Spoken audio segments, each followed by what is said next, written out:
고대 그리스 신화 속 메두사를 기억하시나요? 그녀는 머리카락 대신 뱀을 지녔고 눈을 마주친 사람을 돌로 만들어버리는 능력을 가진 무서운 존재였습니다. 전설에 따르면 메두사가 지나간 곳은 생명이 사라지고 모든 것이 굳어져 버렸다고 하지요. 그런데 신화 속 이야기가 현실에서도 일어날 수 있다면 어떨까요? 지금부터 우리가 탐험할 곳은 메두사의 전설이 살아 숨쉬는 죽음과 생존이 공존하는 신비한 공간, 바로 나트론 호수입니다. 오늘은 나트론 호수에 대한 미스터리에 대해 알아보도록 하겠습니다.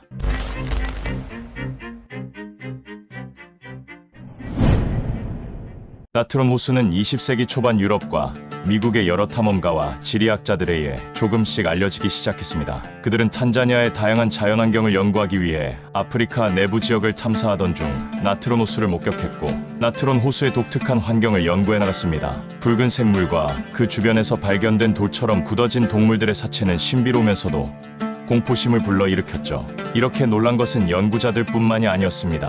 2000년대 BBC에서 제작한 다큐멘터리 플래넷 얼스2에서 나트론 호수가 소개되면서 사람들에게 알려지게 됐고, 메두사와의 연결고리 덕분에 더욱 매력적인 장소로 사람들의 인식에 박히게 되었죠. 사진 전시회와 미디어 노출 이후 전 세계적으로 주목받으며 나트론 호수에 대한 사람들의 관심은 더욱 깊어지게 됐습니다.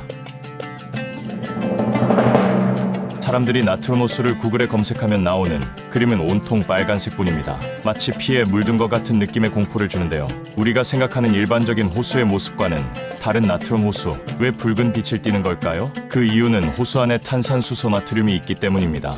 원래 보통의 호수에서는 탄산수소 나트륨이 잘 검출되지 않지만 나트론 호수는 매우 높은 함량의 검출량이 나왔습니다. 그렇기에 나트론 호수는 강한 염기성을 띠게 되고, 특성상 염기성에 강한 붉은 박테리아만 살아남았기 때문에 호수가 붉게 보이는 것이죠. 이렇게 강한 염기성으로 인해 단백질을 녹이고 피부를 부식시키는 성질을 가지게 되는데요. 그렇기 때문에 다른 동물들이 이 호수에 와서 물을 마신다고 입을 가져대는 순간 모든 장기가 부식되기 시작하면서 결국 죽음에 이르게 되는 것입니다. 이는 동물만이 아니라 사람에게도 큰 피해를 줄 수 있습니다. 1950년 미국 조류학자 레슬리 브라운이 직접 호수에 방문해서 홍학에 대한 연구를 진행하던 중 나트론 호수 인근에 있던 진흙에 빠지게 됐고 3일 동안 기절했다가 겨우 살아났다고 합니다. 하지만 그의 다리는 심각하게 부식됐고 병원으로 긴급하게 입원해 피부 이식 수술을 받았죠. 정말 아찔했던 사고 중 하나였습니다. 그런데 이상한 것은 탄산수소 나트륨이 많아서 부식이나 단백질을 녹인다고 했는데 나트론 호수 주변에는 왜 돌처럼 굳은 동물 시체들이 많았던 걸까요? 동물들의 시체는 다 없어져야 정상일 텐데 말이죠. 그것 또한 탄산수소 나트륨의 비밀이 있습니다. 탄산수소 나트륨의 특성상 물을 빨아들이는 습성이 매우 뛰어난데 사람이나 동물의 신체를 구성하는 대부분이 물로 이루어져 있기 때문에 그걸 빨아들이는 거죠. 사람이나 동물이 나트론 호수에 발을 담그거나 피부가 닿게 되면 그 순간 몸에 있던 물들이 호수 쪽으로 이동하게 되어 온몸이 말라버리게 되는 것입니다. 이는 고대 이집트에서도 미라를 만들기 위해서 시체에 탄산수소 나트륨을 사용했다고 전해지기에 나트론 호수 주변에 돌처럼 굳은 동물 시체들이 많았던 이유가 해결된 것이죠. 사람들은 돌인데도 뚜렷한 생김새가 남아있는 것을 보고 신화 속 메두사를 떠올리게 되었습니다. 메두사의 능력을 연상시키는 환경과 죽은 생명체들로 인해 추후 이 호수를 메두사의 호수라고 부르기도 했습니다. 하지만 메두사와 다른 점은 메두사의 경우 두 눈을 마주치면 돌로 변하는 것이었지만 이곳은 이미 죽은 시체가 미라화가 되는 점에서 다소 차이가 있습니다. 그런데 이렇게 모든 생명체들을 나트론 호수가 죽이는 것은 아닙니다. 나트론 호수의 또 다른 이름은 바로 생존과 죽음이 공존하는 땅입니다. 어떻게 생존과 죽음이 공존할 수 있을까요?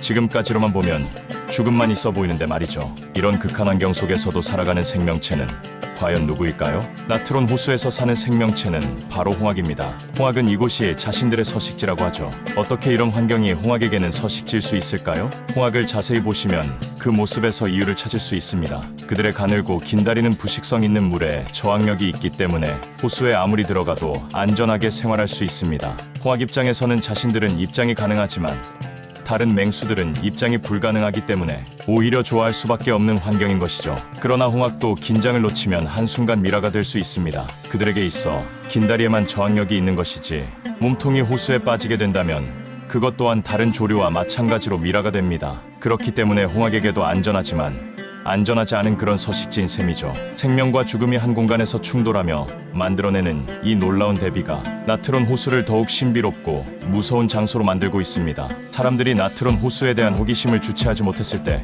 호수가 유명세를 탈 수 있도록 도움을 준 사진사 브렌트에서 충격적인 사실을 발표하게 됩니다. 자신이 찍은 사진들이 대부분은 조금씩 조작되었다는 것. 조작되면 조작된 것이지 조금 조작된 것은 뭐냐?